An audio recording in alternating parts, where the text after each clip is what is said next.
اور انہوں نے چاہے وہ بھارتی صحافی ہو چاہے وہ امریکن لابی کا کوئی حصے دار ہو، آپ نے آنکھوں میں آنکھیں ڈال کر جو ہے وہ بات کی اور اس کا جواب دیا۔ اگر باؤجی ہوتے تو شاید یہ نہ کر سکتے۔ خان صاحب آج بھی یہ کہتے ہیں کہ جو سازش کرتا ہے وہ جوڈیشل کمیشن کا مطالبہ نہیں کرتا۔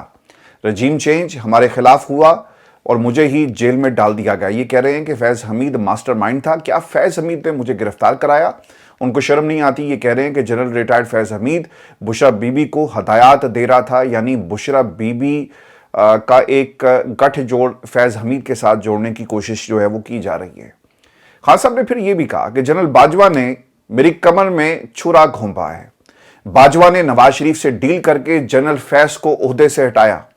صحافی وہاں پر جو موجود تھے ان میں سے ایک نے یہ بھی سوال کیا کہ آپ اگر ملٹری کورٹ چلے گئے تو پارٹی کا کیا بنے گا؟ اچھا، اب یہ صحافی جو جس نے یہ سوال کیا اسے یہ سمجھ نہیں آ رہا کہ خان صاحب آج بھی جیل کے اندر ہیں، اور اگر یہ ملٹری کورٹ گئے جہاں سے آپ کو ایک ہی سزا ملنی ہے، وہاں سے آپ کو ریلیف تو نہیں ملے گا اور نہ ہی آپ کے حق میں کوئی فیصلہ آئے گا، تو سزا ہی ملے گی۔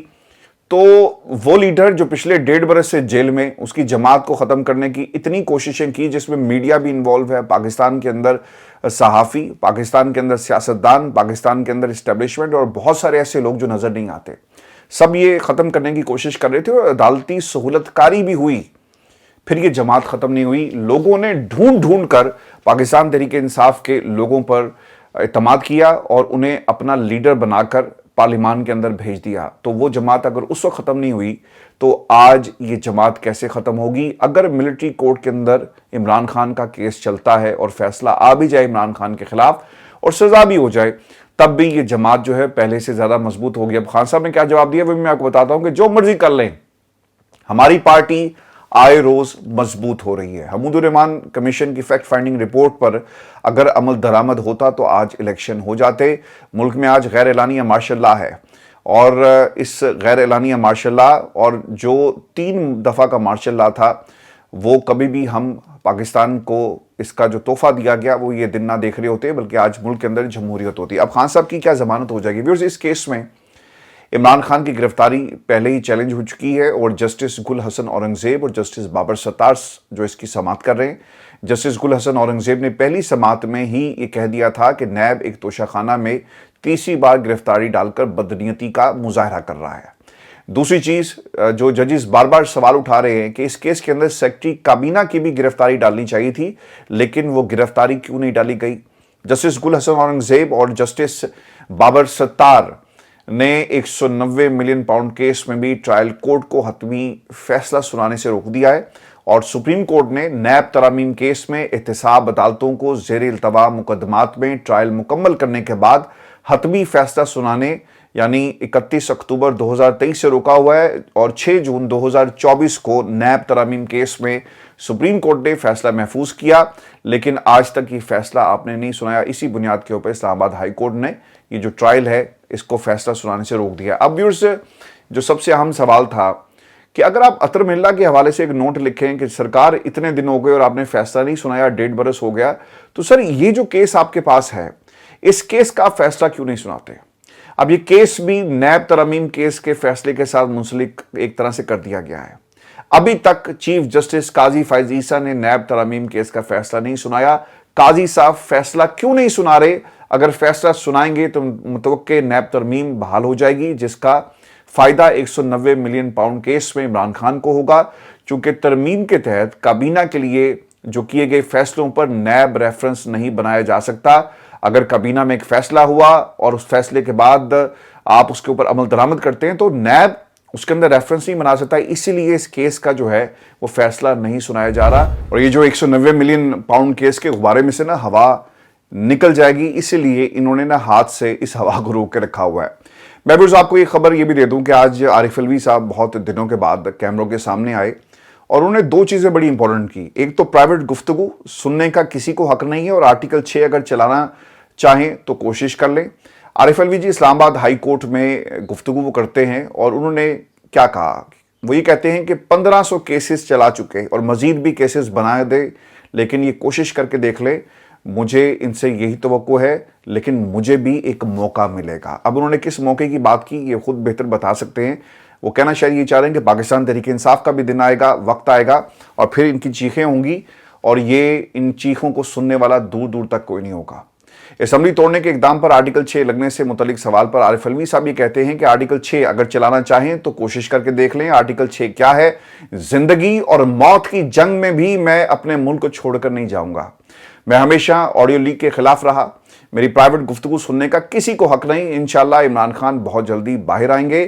عمران خان کہیں گے تو میں پاکستان کی اسٹیبلشمنٹ اور ان کی پارٹی کے درمیان ثالثی کا کردار نبھاؤں گا۔ اچھا، یہ ہمیشہ سے یہ بات ہوتی رہی ہے، اور میرا خیال ہے کہ عارف علوی صاحب اگر آپ ضرور ملاقات کریں خان صاحب سے اور اس معاملے کو آگے لے کر چلیں، کیونکہ جتنا نقصان پاکستان کو ہو رہا ہے، جو بونے ہیں، جو موروثی کردار ہیں، وہ ملک کے اندر غدر مچا رہے ہیں، عوام کے مستقبل، بچوں کے مستقبل سے کھیل رہے ہیں۔ ایک بادشاہی نظام ہے پاکستان کے اندر اور اسے باقاعدہ طور پر پاکستان کی اسٹیبلشمنٹ جو ہے وہ سپورٹ کر رہی ہے۔ اور جنرل باجوہ کے حوالے سے ایک سوال ان سے یہ ہوا کہ کیا جنرل باجوہ کا کورٹ مارشل ہونا چاہیے؟ اس پر انہوں نے کہا کہ آپ یہ سوال جو ہے عمران خان سے پوچھیں، وہ آپ کو اس کا بہتر جواب دیں گے۔ بیرسٹر گوہر نے بھی گفتگو کی جی، اور وہ یہ کہتے ہیں کہ پاکستان تحریک انصاف کے ترجمان رؤف حسن ایک قابل صحافی ہیں اور وہ آرٹیکلز بھی لکھتے رہتے ہیں۔ صحافیوں کے ساتھ رابطے ہوتے ہیں اور انہوں نے جو بھی رابطے رکھے وہ قانونی طور پر درست ہیں اور انہوں نے کوئی غلط کام جو ہے وہ نہیں کیا۔ حکومت سے قیمتیں کنٹرول نہیں ہو رہی اور یہی وجہ ہے کہ ترقیاتی منصوبوں کے لیے مختص پیسوں سے بجلی کی سبسڈی جو ہے وہ دی جا رہی ہے۔ 500 یونٹ تک کا استعمال جس کی قیمت 2 ماہ کے لیے نہیں بلکہ مستقبل بنیادوں پر سارا سال سب کے لیے کم ہونی چاہیے، چونکہ انہوں نے 2 منتھس کا ایک آپ کو ریلیف دیا ہے اور اس کے اوپر سندھ سے تنقید یہ ہو رہی ہے کہ اگر آپ نے 2 مہینے کے لیے یہ ریلیف دے دیا تو اس کے بعد کیا بنے گا۔ اور پھر انٹرسٹنگ بات ویورز اس کے اندر یہ ہے کہ یہ عوام کا پیسہ ہے، بجٹ میں سے نکال کر آپ کو اس کا ریلیف دے رہے ہیں، کیونکہ انہیں لگتا یہ کہ شاید اس طرح سے اپنی حکومت جو ہے وہ بچا لیں گے۔ اس کے اوپر آگے چل کر میں کچھ ٹویٹس بھی آپ کے سامنے رکھتا ہوں اور بہت ہی انٹرسٹنگ ہے، اور آپ کو پتہ لگ جائے گا کہ حکومت کتنی پریشان ہے اور ان کے پاس کچھ نہیں ہے۔ علیمہ خان نے جی آج یہ گفتگو کی ہے اور بڑی امپورٹنٹ یہ گفتگو تھی، اور وہ یہ دعویٰ کرتی ہیں کہ ہمیں اطلاع مل رہی ہے کہ عمران خان کو ختم کرنے کا فیصلہ ہوا ہے۔ ایسا کرنے کی کوشش بھی کی گئی تو ہم اکیلے ہی سڑکوں پر بیٹھ جائیں گے، ہمیں کسی کی ضرورت نہیں، پھر ہم اٹھیں گے بھی نہیں۔ اگر اس کا مقصد یہ ہے کہ عمران خان کو القادری ٹرسٹ کیس میں فوری سزا دی جائے، 3 مہینے انہیں جیل میں رکھا جائے اور اس کے بعد جو ہے عمران خان کو ختم کر دیا جائے، اگر ایسا کرنے کی کوشش بھی کی گئی تو ہم اکیلے ہی سڑکوں پر آئیں گے، بیٹھ جائیں گے اور پھر ہمیں ان سڑکوں سے کوئی اٹھا نہیں سکے گا۔ ویورز، قاضی فائز عیسیٰ کے حوالے سے بھی کچھ گفتگو انہوں نے کی ہے۔ وہ یہ کہتی ہیں کہ جسٹس قاضی فائز عیسیٰ کی مدت ملازمت میں توسیع دینے کی بات اس لیے جاری ہے کہ عمران خان کو ختم کیا جائے، کیونکہ عمران خان نے کہا ہے کہ اگر جسٹس قاضی فائز عیسیٰ 2 ماہ کے بعد چلا گیا تو موجودہ سارا جو منظرنامہ ہے وہ الٹ جائے گا۔ اس کی ایک وجہ میں آپ کو بتا دیتا ہوں کہ پاکستان کے اندر جو عام کیسز تحریک انصاف کے ہیں یا اس کے علاوہ جو ججز کے بھی کیسز ہیں جن میں انہوں نے حکومت وقت پاکستان کی خفیہ ایجنسیوں کے حوالے سے فیصلے دیے، وہ بھی ایک ایک کر کے اڑے ہیں، اور بہت ایک خوف پایا جاتا ہے کچھ لوگوں کے اندر کہ جسٹس منصور صاحب کی جو حالیہ تقاریر ہیں اور جس طرح سے انہوں نے 8 ججز کے ساتھ مل کر ایک فیصلہ دیا مخصوص نشستوں کا، اور جو وہ تقریر کر رہے ہیں اور جو پیغام دے رہے ہیں کہ ہم اپنے فیصلوں پر عمل درآمد کروانا جانتے ہیں اور ضرور کروائیں گے، یہ ایک ریزننگ ہے کہ قاضی صاحب کو ایکسٹینشن ملے گی یا نہیں ملے گی۔ اب علیمہ خان جو بات کر رہی ہیں، جو انہوں نے الزام لگایا کہ جسٹس قاضی فائز عیسیٰ نے پہلے پاکستان تحریک انصاف کو ختم کیا اور اب عمران خان کو ختم کرنے کے ساتھ ساتھ یہ بھی کوشش کی جا رہی ہے کہ ان کا بیانیہ ان کے سمیت جو ہے اسے لپیٹ دیا جائے۔ اس کا سارا مقصد یہی ہے کہ عمران خان کو ختم کر دیا جائے۔ اب اس کے اندر کتنی صداقت ہے؟ اگر آپ کو یہ لگتا ہے، میں پاکستان تحریک انصاف کے لوگوں سے یہ بات انہیں مخاطب کر کے کہہ رہا ہوں کہ اگر کسی کو یہ شک ہے اور آپ کے پاس کچھ ثبوت موجود ہیں تو میرا خیال ہے کہ اسلام آباد ہائی کورٹ سے فوری طور پر رجوع کیا جائے، عمران خان کی سیکیورٹی کے لیے ایک درخواست دی جائے، سیکیورٹی پر کتنے لوگ ہیں ان کی ڈیٹیل شیئر کی جائیں، تاکہ جو کنسرن پایا جاتا ہے، کیونکہ عمران خان کوئی آرڈنری بندہ تو ہے نہیں نا، ایک ملک کا ایک ایسا مقبول لیڈر ہے جسے پاکستان کی عوام نے اس کے اوپر اعتماد کیا، بھروسہ کیا۔ اگر اس کی جان کو خطرہ ہے، اور ایک انتہائی اہم، اگر آپ کو یاد ہو نا جسٹس اطہر ملا کے الفاظ تھے کہ ایک ایسا لیڈر جس کے اوپر قوم بھروسہ کرتی ہے تو وہ کوئی معمولی انسان نہیں ہے، اور اس کے کیس کو سننا امپورٹنٹ ہوگا، اور اس کے ساتھ یعنی اس کی جماعت جس کے اوپر لوگ بلیو کرتے ہیں اس کی جماعت کو آپ نے اٹھا کر الیکشن سے باہر کیسے رکھ دیا؟ یہی نہیں تکلیف ہے جس کی بنیاد پر یہ تمام فیصلے اور ججز کی اپوائنٹمنٹس ہوں، چیف جسٹس آف پاکستان جو نئے آنے والے ہیں ان کا معاملہ ہو، یہ اس طرح ایک خاص طریقے سے اسے کنٹرول کرنا چاہتے ہیں۔ اگر میں بار بار یہ کہہ رہا ہوں، اگر کہیں شک موجود ہے تو آپ سپریم کورٹ پاکستان میں درخواست دائر کریں، اور یہ بہت اور جن لوگوں پہ آپ کو شک ہے ان کے نام لے کر درخواست دائر کی جائے، اور جس خطرے کا اظہار علیمہ خان کر رہی ہیں، اب عدالت سے رجوع کرنے کا وقت ہے اور دیر مت کیجیے گا۔ یہ پاکستان تحریک انصاف کے لوگوں کے لیے ویورز، نواز شریف صاحب کو اس وقت بیانیے کی تلاش ہے۔ نواز شریف صاحب پاکستان واپس آ گئے، انہوں نے کبوتر اڑا لیے، 8 فروری کے الیکشن ہو گئے، نون لیگ بری طرح ناکام ہو گئی، اسٹیبلشمنٹ سے ڈیل کر کے نون لیگ کو حکومت مل گئی، عمران خان پورے 1 سال سے جیل میں ہیں اور پاکستان تحریک انصاف کے ہاتھ پاؤں باندھ کر، بلے کا نشان چھین کر، الیکشن میں پاکستان تحریک انصاف کے ساتھ زبردست قسم کی دھاندلی کر کے آپ نے سب کچھ کر لیا، لیکن اس کے باوجود آپ کو ایک بیانیہ نہیں مل پایا۔ جو پولیٹیکل کیپٹل تھا وہاں پہ ایک بہت بڑا ڈیفیسٹ نظر آ رہا ہے۔ نون لیگی جو وزراء ہیں وہ پریس کانفرنسز کر کے رٹی رٹائی تقریریں کرتے ہیں۔ بیرسٹر عقیل نے جی اسلام آباد میں ایک پریس کانفرنس کی اور انہوں نے کیا کہا؟ وہ یہ کہتے ہیں کہ پاکستان کا نقصان برداشت نہیں کریں گے، آپ یقین دہانی کرائیں، پاکستان کے خلاف استعمال نہیں ہوں گے۔ بہت پیار سے کہہ کر دیکھ لیا، عمران خان گرفتاری کے بعد دشمنوں سے مل کر پروپیگنڈا کرتا ہے۔ مہم کا سلسلہ 2022 سے شروع ہوا۔ روف حسن کہاں کے صحافی ہیں یہ بھی آپ ضرور بتائیں۔ روف حسن پاکستان مخالف ایجنڈے پر کام کر رہے ہیں۔ پہلے نیب نیازی گٹھ جوڑ تھا، اب فیض نیازی جو ہے وہ گٹھ جوڑ ہے۔ امریکہ میں پاکستان کے خلاف قرارداد پاس کروائی گئی، یہ پاکستان کے خلاف استعمال ہونے کا کوئی موقع نہیں چھوڑتے۔ IMF کو خط لکھ کر پاکستان کو پیسے نہ دینے کی بات کی گئی۔ منظم طریقے سے پاکستان کے خلاف مہم چلائی جا رہی ہے اور پاکستان کو چاروں طرف سے نقصان پہنچانے کی کوشش کی گئی۔ ملک کے خلاف ایک منظم پروپیگنڈا کیا جا رہا ہے۔ اور پھر انہوں نے ایک دکھ کا بھی اظہار کیا، اور بیرسٹر عقیل کپتان کی مقبولیت سے اتنے پریشان ہیں کہ پریشانی کے عالم میں وہ یہ کہتے ہیں کہ آج بھی پتہ نہیں قوم کس پیار میں مبتلا ہے۔ عوام کے سامنے سب ہے، پھر بھی ایسی بے لوث محبت عمران خان کے ساتھ آپ کیوں کرتے ہیں؟ پیار کا رشتہ یہ میری سمجھ سے بالا تر ہے۔ اب قوم کو یہ بھی بتایا جائے گا کہ آپ نے باؤجی کو ہی لیڈر ماننا ہے۔ اب قوم کو یہ سکھایا جائے گا کہ سرکار آپ کا اور آپ کے بچوں کا اگر کوئی لیڈر ہے وہ ہاؤس آف شریف سے نکلے گا، اور مریم نواز کی شکل میں تیار بیٹھا ہے، ایک نکل آیا اور ایک نکلنے کے لیے بہت جلدی آپ کے درمیان موجود ہوگا، یعنی ان کا خاندان کے باقی بچے بھی آپ کے اوپر حکمرانی کریں گے۔ اب یہ قوم کو ان کے گھر کے بیربل، ان کے گھر کے جو لوگ ہیں وہ بتائیں گے کہ پاکستان کی عوام کو کیا کرنا ہے اور کیا نہیں کرنا۔ اب آپ نے کہا نا کہ آپ کو سمجھ کیوں نہیں آ رہی، میں آپ کو بتا دیتا ہوں، شاید آپ کو کچھ چیزیں سمجھ آ جائیں کہ اصل میں ہوا کیا ہے۔ باؤجی ڈیل کر کے گئے، نواز شریف صاحب نے ڈیل کی، پاکستان کی اسٹیبلشمنٹ سے چلے گئے۔ نواز شریف اس سے پہلے بھی ڈیل کرنے کے ماہر تھے۔ نواز شریف پاکستان کی سیاست کے اندر بھی ڈیل کر کے آئے، اور یہ تمام چیزیں شاید آپ انہیں پڑھنا نہیں چاہتے یا آپ آنکھیں بند کر لیتے ہیں۔ عمران خان نے ڈیل نہیں کی، نہ وہ ڈیل کرے گا، نہ وہ ڈیل کرنے کے لیے تیار ہے، اور نہ ہی وہ ڈیل کرنے کے لیے پاکستان تحریک انصاف کو، پاکستان کی عوام کا جو مینڈیٹ ہے اس کے اوپر سودا کرے گا۔ اگر اس نے ڈیل کرنی ہوتی نا تو بہت سارے لوگوں کی یہ خواہش بھی تھی کہ دیکھنا یہ 4 دن نہیں گزارے گا۔ پھر لوگوں نے یہ بھی کہا کہ جو چیز اسے چاہیے وہ جیل میں نہیں ملتی، اور پھر انہوں نے یہ بھی کہا کہ لوگ تو چھپکلی سے ڈر جاتے ہیں۔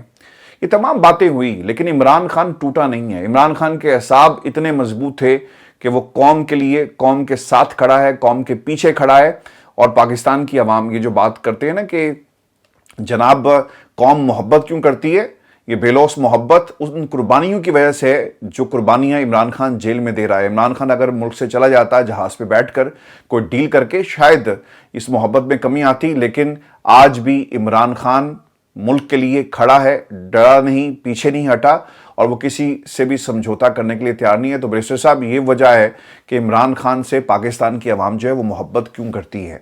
بہت سارے لوگوں نے یہ بھی بات کہی کہ پچھلے 3 برسوں میں، یعنی اس حکومت سے جو خان صاحب کے 3-3.5 سال کی حکومت تھی اس میں ملک کا بیڑا غرق ہوا، لیکن لوگ نے اس کے ساتھ یہ بھی سوال کرتے ہیں، اب آپ انہیں سکھا نہیں سکتے، آپ انہیں بتا نہیں سکتے کہ آپ نے کس کو فالو کرنا ہے یا نہیں کرنا، کہ اس ملک کے اندر 2 خاندانوں نے پچھلے 30-35 برس سے حکومت کی، لیکن بیڑا غرق عمران خان نے کر دیا۔ تو عوام یہ جانتی ہے کہ پچھلے 3 برس یہ جو PDM کے تھے، پھر شہباز شریف کی حکومت، اور پھر درمیان میں نگران حکومت، انہوں نے ملک کے ساتھ کیا کیا نہیں کیا اور کہاں کہاں پر پاکستان کو نقصان پہنچایا، تو اب آپ کو بتانے کی ضرورت نہیں ہے۔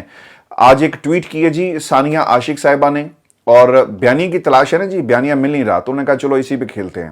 ثانیہ عاشق کے بارے میں صرف میں یہ جانتا ہوں کہ یہ میں نے انہیں مریم کے ساتھ دیکھا ہے، فون ان کے ہاتھ میں ہوتا ہے، اور اس کے علاوہ مریم غالباً ان کی شادی پہ بھی گئی تھی، اور یہ مریم کے ساتھ ساتھ آپ کو نظر آئیں گی۔ ثانیہ عاشق نے ایک ٹویٹ کیا کہ bilateral relations between Punjab and U K taking leaps forward in sectors of extreme public importance, health, education, climate change. اچھا یہ انگریزی غلط ہے، ایک کلسٹر آف ورڈز ہے، انہوں نے اٹھا کے پھینک دیا، انہوں نے کہا اچھا انگریزی ہے، لوگوں نے اس کڑی سمجھ آنی ہے، میں لکھ دیا، انہوں نے لکھ دی ہے، اب اس کا کیا مطلب ہے، وہ کیا کہنا چاہ رہی ہیں۔ اور پھر انٹرسٹنگ بات یہ ہے کہ اس ٹویٹ کے اندر پنجاب اور برطانیہ کا ذکر ہے۔ پنجاب اور برطانیہ کا ذکر کیوں آیا؟ یو کے، برطانیہ اور پاکستان کا ذکر کیوں نہیں ہے؟ یعنی اب آپ اپنی ریاستوں کو دوسرے ممالک کے ساتھ جو ہے تعلقات ان کے استوار کروا رہے ہیں اور اسے مضبوط کرنے کی کوشش کر رہے ہیں۔ انتہائی افسوس کے ساتھ ویورز، آج پاکستان کا جو سیاسی منظرنامہ ہے اس میں آپ دیکھیں نا تو بجلی کے بلوں کے اوپر بھی سیاست انہوں نے کی اور پنجاب کو ریلیف دے دیا، لیکن 2 ماہ کے بعد اس ریلیف کا کیا بنے گا یہ سندھ سوال کر رہا ہے۔ اور پھر یہ جو پیسہ ہے وہ پاکستان کی عوام کا پیسہ ہے، یہ پیسے کو آپ بجٹ سے نکال کر پاکستان کی عوام کے اوپر ہی خرچ کریں، اور پھر آپ یہ کہیں کہ دیکھو ہم نے ریلیف دے دیا۔ اور پھر انٹرسٹنگ بات یہ ہے کہ جو حکومت جس طرح سے کنفیوژن کا شکار ہے، مزمل اسلم نے ایک ٹویٹ میں لکھا کہ نواز شریف اور مریم نواز نے پنجاب بھر میں 45 ارب روپے بجلی سبسڈی کا اعلان کیا، اور آج بجلی تقسیم کار خط لکھ کر جو کمپنی ہے وہ اس سے یہ پوچھا جا رہا ہے کہ کتنی رقم آپ کو درکار ہے، پیر تک جواب دیں۔ سوال اگر رقم کا اندازہ نہیں تھا تو یہ 45 ارب کا شوشہ کہاں سے آیا؟ پھر ایک انٹرسٹنگ بات اس کے اندر یہ بھی ہے کہ آپ نے یہ سب کچھ کیا، دوسری طرف آپ کیا کر رہے ہیں، آپ نے پاکستان کے میڈیا کے اوپر اشتہارات جو ہیں وہ چلانے شروع کر دیے کہ عوام کو ہم نے ریلیف دے دیا ہے۔ یہاں پر یہ فیصلہ نہیں ہو سکا کہ کتنا پیسہ جو ہے وہ درکار ہوگا، اور شوشے آپ چھوڑیں کہ 45 ارب کا۔ پاکستان کی عوام جی بیوقوف نہیں ہے، یہ نہیں ہو سکتا کہ لوگوں کو آپ یہ کہیں اور اشتہار چلنے شروع ہو جائیں اور ان اشتہاروں میں آپ کارکردگی دکھائیں، اور عوام جب بلوں کے بل بھرے گی تو انہیں لگ پتہ جائے گا۔ اور یہ بھی نہیں ہو سکتا کہ آپ کے ان اشتہاروں کے سحر میں مبتلا ہو کر وہ باؤ جی اور نواز شریف کے نعرے لگانا شروع کر دے۔ اتنی کنفیوژن پاکستان مسلم لیگ نون کے اندر ہم نے اس سے پہلے نہیں دیکھی۔ ان کے جنرل فیض، جنرل باجوہ کے بیانات اگر آپ اٹھا کر دیکھیں اس پوری جماعت کے، وہاں پر بھی آپ کو تقسیم نظر آئے گی۔ ملک کو کیسے آگے لے کر جانا ہے وہاں پر بھی آپ کو تقسیم نظر آئے گی۔ بڑے بھائی کی بات ہو، چھوٹے بھائی کی بات ہو، وفاق کی سیاست کرنی ہے، پنجاب کی سیاست کرنی ہے، پاکستان کی اسٹیبلشمنٹ کی سیاست کرنی ہے، وہاں پر بھی آپ کو تقسیم نظر آئے گی۔ شہباز شریف صاحب ایک اپنے الگ سے سیاست وہ کرتے ہیں، اور ہاؤس آف شریف کے اندر نواز شریف صاحب ایک الگ سیاست کرتے ہیں، تو کنفیوژن آپ کو ہر لیول پر یہاں پر نظر آ رہی ہے۔ تقسیم در تقسیم، نظریات کی تقسیم ہے، سیاست کی تقسیم ہے، لائن آف ایکشن کی تقسیم ہے، اور یہ کنفیوژن کا اس حد تک اس وقت شکار ہو چکے ہیں کہ انہیں یہ نہیں پتہ چل رہا کہ جو اتحادی اگر آپ پنجاب کو ریلیف دیں گے اور انہی پیسوں میں سے ریلیف دیں گے تو باقی صوبے بھی جو آپ کے اتحادی ہیں وہ آپ سے ضرور جو ہے یہ سوال کریں گے کہ آپ ملک کے اندر کر کیا رہے ہیں، اور وفاق کو یہ قدم اٹھانا چاہیے تھا۔ کے پی سے بھی یہ آواز اٹھی ہے اور وہاں سے بھی یہ سوال کیا جا رہا ہے کہ کے پی کے عوام کو بھی جو بجلی کے بل ہیں اس میں ریلیف دیا جائے۔ یہ نہیں ہو سکتا نا کہ پنجاب میں لوگوں کو اگر جتنا بھی ریلیف ہے جو ملا نہیں ابھی، اور اشتہارات چل رہے ہیں کہ ریلیف مل گیا، جتنا بھی ریلیف دیا گیا یا اعلان کیا گیا اتنا ریلیف کے پی کی عوام کو کیوں نہیں مل رہا، بلوچستان کی عوام کو کیوں نہیں مل رہا، اور پھر سندھ کی عوام کو، کیونکہ ہر صوبے میں آپ کو ایک نئی ریاست جو ہے وہ نظر آئے گی۔ پاکستان ان کے بیانیے سے اور پاکستان ان کی سیاست سے بہت پیچھے رہ گیا ہے۔ اور ویورز آپ کو یہ بھی خبر دے دیں کہ اس وقت جو ریڈ زون ہے اسلام آباد کا، وہاں پر ہزاروں کی تعداد میں لوگ داخل ہو چکے ہیں، آنسو گیس کے شیل چلائے گئے ہیں لوگوں کو روکنے کے لیے، لیکن لوگ نہیں رکے۔ اور یہ جو کیس تھا مبارک ثانی کا، اس حوالے سے یہ سارے کا سارا معاملہ ہوا، احتجاج لوگ اس وقت کر رہے ہیں۔ حکومت کس طرح سے کنٹرول کرے گی یہ ایک بہت بڑا مسئلہ ہے۔ اور پھر قاضی صاحب کا، سپریم کورٹ آف پاکستان کا یہ جو فیصلہ ہے اس نے اسے مزید کنٹروورشل بنا دیا ہے، اور اب دیکھنا یہ ہوگا کہ قاضی صاحب کنٹینیو کرتے ہیں یا نہیں کرتے۔ لیکن اس فیصلے کے اثرات اس وقت ہمیں اسلام آباد کی سڑکوں پر نظر آ رہے ہیں، اور مذہبی جماعتیں اس وقت سراپا احتجاج ہیں، اور وہ اس فیصلے کے خلاف جو ہے وہ کھڑی ہو گئی ہیں۔ پاکستان کا میڈیا نہیں دکھا رہا، لیکن جو خبریں اور جو ویژولز وہاں سے آ رہے ہیں، سپریم کورٹ کی بلڈنگ کے باہر ہزاروں کی تعداد میں لوگ موجود ہیں اور وہ سپریم کورٹ کے خلاف اس وقت احتجاج کر رہے ہیں۔ اس پر ضرور کمنٹ کیجیے گا۔ اجازت دیجیے، اللہ نے کے بعد۔